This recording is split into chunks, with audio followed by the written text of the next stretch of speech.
5 sətir və 4 sütundan ibarət olan bir cədvəl verilib.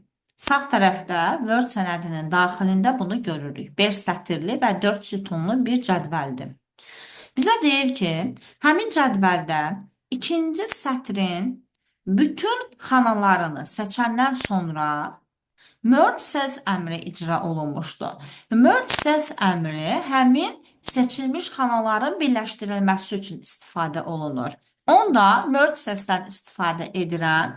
Həmin ikinci sətirdə bütün xanalar birləşmiş oldu.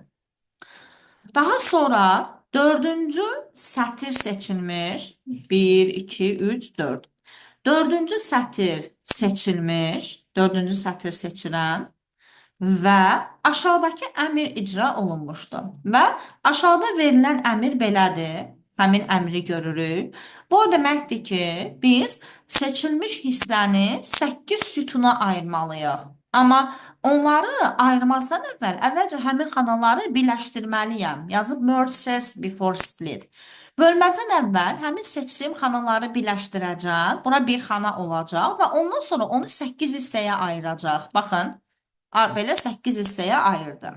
Bizə deyir ki, əmrlərin icrasından sonra cədvəldə neçə xana olar? Baxıram, birinci sətirdə 4 xana var, ikinci sətirdə elə bir dənə xana var, üçüncü sətirdə 4 xana var, dördüncü sətirdə 8 xana var və axırıncı sətirdə yenə 4 xana var. Onda sayıram cəmi neçə dənə xana olacaq?